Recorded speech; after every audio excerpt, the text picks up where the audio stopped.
সন্তানকে তিনি জবাই করে দিবেন।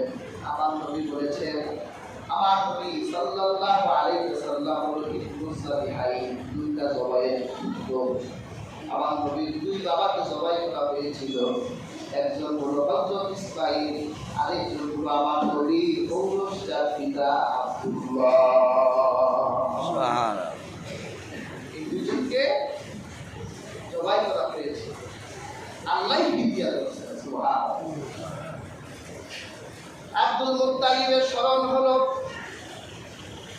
সন্তান তো জবাই করতে হবে, 10 ছেলেকে সামনে দাঁড় করালো বাবা। আজ থেকে এত বছর আগে আমি আমার প্রভু আল্লাহর সামনে মানত করেছিলাম, যদি আমাদের 10টা ছেলে দেয় একটা তারে দিব। তোমাদের মধ্যে এমন কে আসো যে রাজি হয়ে যাবে? সব ছেলেরা বলল আপনারা রাজি আছেন। বড় ছেলেটা আপনারা রাজি, মেজো ছেলে বলে আব্বা রাজি, সব ছেলে বলে আব্বা আমরা রাজি আছি। আব্দুল মুত্তালিব বলল তা হবে না, আমি তোমাদের মধ্যে লটারি করতে চাই, যার নাম বলবে আমি তারই জবাই দিব। বাবা মার যত সন্তানই খুব না কেন প্রিয় সন্তান থাকে, চালাক বাবা মা সব সন্তানের সামনে প্রিয় সন্তানকে স্পষ্ট করে না, গোপন রাখে, কিন্তু একটারে বেশি ভালোবাসে। আর যেগুলো বোকা ওগুলো প্রকাশ করে, তো এই ছেলে হলো আমার সবচেয়ে ভালো ছেলে, অন্য ছেলেরা কষ্ট পায় না। আব্দুল মুত্তালিব সবচেয়ে ভালোবাসত আব্দুল্লাহকে। কেন ভালোবাসবে না? কারণ বাবার চেহারা সৌন্দর্য, আব্দুল্লাহ সৌন্দর্য এক ছিল। কেন ভালোবাসবে না? আব্দুল্লাহ পেশালিতে আকিদুল জামানা নূর ছিল। সুবহানাল্লাহ। নূর তো একটা ছিল, ভালো কেন বাসবে? হাজির লটারিতে আব্দুল্লাহর নাম ভালো, যেটাতে বেশি বাসে ওইটার নামই আসছে। আব্দুল মুত্তালিবের মনটা খারাপ হয়ে গেল, কিন্তু এক জবানের মানুষ, 3 বার লটারি করলে সব আর আব্দুল্লাহর নাম। হযরত আব্বাস করে এক মুহূর্ত দেরি করলো না, আমার বাবা আব্দুল্লাহ আসিন চেপে ধরলো, গলার চেপে ধরে। এরপর সেই কাবার প্রান্তরে 2টা মূর্তি ছিল, আসাফার নাইলা, এই মূর্তির মাঝখানে বলি দেওয়া হতো, পশু বলি দেওয়া হতো। এই আব্দুল্লাহকে ধরে টেনে হিঁচড়ে ওই বলি দেওয়ার জায়গায় যখন নিয়ে যাচ্ছিল, আমার প্রিয় ভাই, কলিজার টুকরা ভাই, সবচেয়ে ছোট ভাই সবাই হয়ে যাবে, আমার মন মানছিল না। এই জন্য আমি বাবার পেছনে গিয়ে আব্দুল্লাহকে ধরলাম। বাবা এমন না করে আমার গালে এত জোরে আঘাত দিলেন, মৃত্যুরাগ পর্যন্ত বাবা সে 5টা আঙুল আমার গালের মধ্যে লেগেছিল। একটা জোরে কুরাইশরা একটু দূরে ছিল, দৌড়ে এলো। কি আব্দুল মুত্তালিব, কি করছো তুমি? এটা বলে এটা জবাই দিব, আল্লাহর সাথে ওয়াদা হয়েছে আমার। হায় হায় আব্দুল মুত্তালিব, এই কাজ করো না। এই আরবের যুগে কোন পিতা কখনো তার সন্তান মান্যত করে নাই, তুমি প্রথম করেছো। যদি এই রীতি তুমি চালু করে দিয়ে যাও, তাহলে আমাদের কুরাইশের কোনো সন্তান থাকবে না, সবাই মান্যত করতে থাকবে। না না, আমরা তোমাকে এই কাজ করতে দিব না। আব্দুল মুত্তালিব বলল আমার কোনো উপায় নাই, আমি তো আল্লাহর সাথে ওয়াদা করে ফেলেছি। তাহলে ঠিক আছে, যাও। ওই যে হেজাজ এলাকায় এক নারী পাদ্রী আছে, যে আল্লাহ জাবুর ইনজিলের পণ্ডিত এক নারী ছিল, তার কাছে যাও। সে আল্লাহর কিতাব দিয়ে ফয়সালা করবে, এর বিনিময় হয়তো কোনো সমাধান পেয়ে যাবে। ছেলে নিয়ে আব্দুল মুত্তালিব সেই হেজাজের নারী পণ্ডিতের কাছে গেলেন। নারী পণ্ডিত বলল ভয় পেও না, তোমাদের আরবদের মধ্যে একজন মানুষের জীবনের মূল্য কেমন? আব্দুল মুত্তালিব বলল আমাদের আরবদের মধ্যে একজন মানুষের জীবনের মূল্য হলো 10টা উট। 10টা উট দাম কেমন? একটা উট 3 লাখ টাকা করে ধরলে 30 লক্ষ টাকা।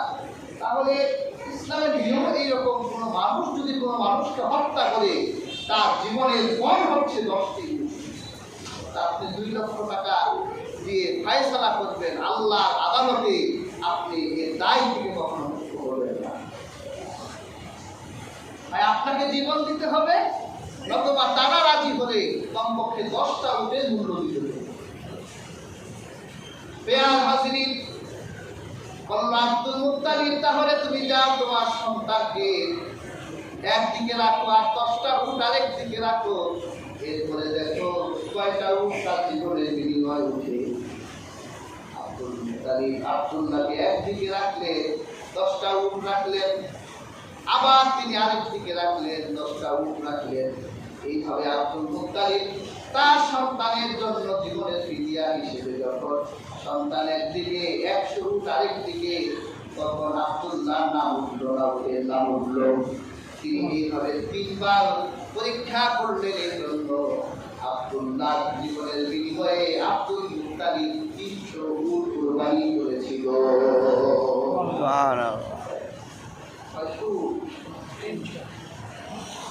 কেন হলো? আশিকের রাসূলদের কাছে সত্য লেখা আছে। আমরা আমাদের বাবা আর আমার নবীর বাবা তো কখনো এক বাবা হতে পারে না। আমার বাবার মূল্য যদি 10টা উট হয়, আমার নবীর বাবার 100 উটই হবে।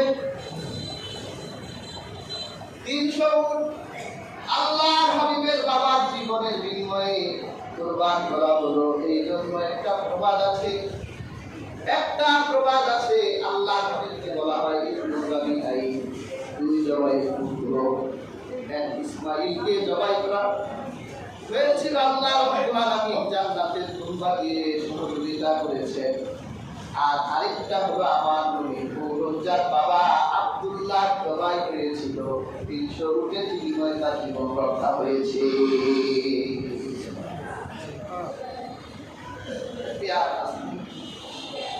তাহলে আমার নবী কয় জবাহের পুত্র?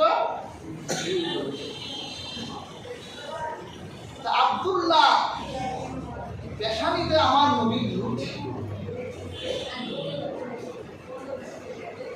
আব্দুল্লাহ সৌন্দর্যে মক্কা মদিনা নারীরা পাগল হয়ে গেল। আব্দুল মুত্তালিব চিন্তা করলো আমার ছেলে বড় এক ক্ষেত থেকে বাঁচল, এই ছেলেরে আর একা রাখা যায় না, আরেকটা বিয়ে দিই। কাবার চত্বরে এক মহিলা পণ্ডিত আব্দুল্লাহকে বিয়ে করার জন্য দাঁড়িয়ে থাকত। ইতিহাসের কিতাবে তার নাম এসেছে উম্মে কিতাব। আব্দুল্লাহকে বিয়ে করার জন্য দাঁড়িয়ে থাকত। আব্দুল্লাহকে দেখতে বলল, আব্দুল্লাহ তোমার জীবনের বিনিময়ে যে 300 উট তোমার বাবা প্রমাণ করেছিল, আমি তোমার 300 উট হাদিয়া দিতে চাই, তুমি আমার সাথে বিয়ে করছো। বেয়াল হাজিরিন, উরাকা বিন নাওফেল ওই সময়ের সবচেয়ে বড় পণ্ডিত ছিল। উরাকা বিন নাওফেল যখন ইনজিল কিতাব পড়তে, তাওরাত কিতাব পড়তে, তিনি ইনজিল আর তাওরাতে আখিরি জামানার নবীর কথা তিনি বলতেন। আর এই কথাটা উরাকা বিন নাওফেলের বোন উম্মে ফাতেমা বিনতে কুরআন এই আখিরুজ জামানার নবীর প্রশংসা তিনি শুনতেন। তার মনের এক তামান্না ছিল, তিনি যদি আখিরুজ জামানার নবীর মা হতে পারেন, যদি আখিরুজ জামানার নবীকে তার পেটে ধারণ করতে পারেন। এই জন্য ওই ত্যাগ পেয়েছিল উরাকা বিন নাওফেলের বোন। এই জন্য সে আব্দুল মুত্তালিবকে বলছেন, আব্দুল মুত্তালিব তোমার ছেলে আব্দুল্লাহকে আমার সাথে দিয়ে দাও। সুবহানাল্লাহ। বেয়াল হাজিরিন, যেই দিন আব্দুল্লাহকে বিয়ে দেওয়ার জন্য মদিনার দিকে রওনা হলে আব্দুল মুত্তালিব চিন্তা করলেন, আমি যেই গর্তে বিয়ে বসেছি আমার ছেলেটার ওই গর্তেই বিয়ে করাবো।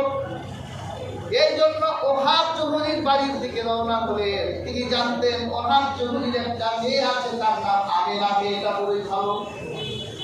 রওনা হলে কাবার চত্বরে থাকা সেই উম্মে কিতাব আব্দুল্লাহকে বারবার ডাকলো, আব্দুল্লাহ যেও না, একবার হলেও তুমি আমার সাথে মিলিত হও। তুমি যদি একবার আমার সাথে মিলিত হও, তাহলে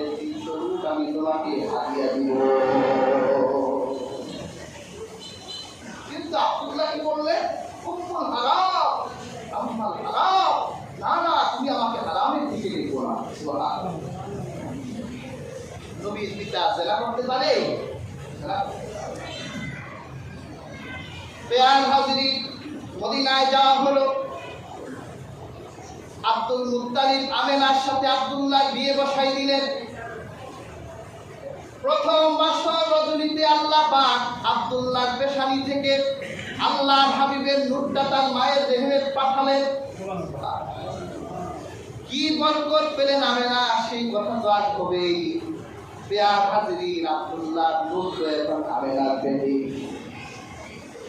অনেক বর্ণনা এসছে 5 দিন ছিলেন। এরপর আমেনারে মদিনায় রেখে আব্দুল্লাহ আবার বের করেন মক্কার দিকে। যখন কাবার চত্বরে এলেন, ওই যে উম্মে কিতাল দাঁড়িয়ে আছে আব্দুল্লাহকে বিয়ে করার জন্য। উম্মে কিতাল মন খারাপ, আব্দুল্লাহ কিন্তু চেয়ে আছে, কিন্তু একবারের জন্য আর আব্দুল্লাহর সাথে কথাও বলে না, একটু ডাকও দেয় না। এতদিন ডাক দিত, আজকে একটু ডাকও দেয় না। উম্মে কিতালের মন খারাপ। আব্দুল্লাহ বলে, কি হে রমণী, প্রত্যেকবারই তো আমার সাথে কথা বলো, তুমি আমার সাথে কথা বলতে চাও, আজকে তুই একটু ডাকো দাও না আমাকে, গোপন জায়গায় নেবার ডাকো দাও না। তখন উম্মে কিতাল বলল, আব্দুল্লাহ তুমি আমার এই বাজারের মেয়ে মনে করো না, আমি তাওরাত ইনজিলের পণ্ডিত। আমি তোমার জন্য পাগল ছিলাম না, তোমার ভিতরে আখিরুজ জামানার নূর ছিল, আমি ওই নূরের পাগল ছিলাম। আমার মনের ইচ্ছে ছিল আমি তোমার সাথে বিয়ে বসে সেই আখিরুজ জামানার মা হয়ে যাই। সুবহানাল্লাহ। আল্লাহ হাবিবের মা হতে চেয়েছে। তুমি আমাদের বাজারের মেয়ে মনে করো না, তোমার ভিতরে এক নূরের আলোচ্যতা ছিল, আমি ওই নূরের পাগল ছিলাম। হাজিরিন, আল্লাহর হাবিবের ভাগ্যে হয়তো আল্লাহ এটাই লিখে রেখেছিলেন, তিনি দুনিয়ায় এসে তার বাবার মুখ দেখতে পাবেন না। এই জন্য আল্লাহর হাবিব তার মায়ের গর্ভে 6 মাস থাকাকালীন আল্লাহ আব্দুল্লাহকে ডেকে নিয়ে গেলেন দুনিয়া থেকে। মদিনায় তার মৃত্যু হলো, মদিনায় তাকে কবর দেওয়া হলো। আমেনা বলে, আল্লাহর হাবিব যখন আমার পেটে এসেছিলেন, আমি কি এক আজিমুল শান ফজিলতের মালিক হয়ে গেলাম। আমি যখন প্রথম রাস্তায় বের হতাম, তখন আমি দেখতাম অদৃশ্য কণ্ঠের যে যেন আমাকে সালাম দিচ্ছে। আমি তাকিয়ে দেখি আকাশের পাখিগুলো আমাকে সালাম দেয়, তাকিয়ে দেখি রাস্তার দুই পাশে গাছগুলো আমাকে সালাম দেয়। আমি যখন একটু এগিয়ে যাই, দেখি পাথরগুলো আমাকে সালাম দেয়। আমি তো অবাক হয়ে গেলাম, আমার জিন ধরলো নাকি, আমাকে ভূত ধরলো নাকি, আমি কি দেখছি, আমাকে কে সালাম দেয়? আরে আমেনা, তোমারে সালাম দেয় না, তোমার পেটে যে নূরে মুহাম্মদ এসেছে, নূরে মুহাম্মদকে আকাশের পাখি সালাম দেয়। দুই পাশের গাছগুলো তোমারে সম্মান করে না, তোমার পেটে যে আছে তারে সম্মান করে।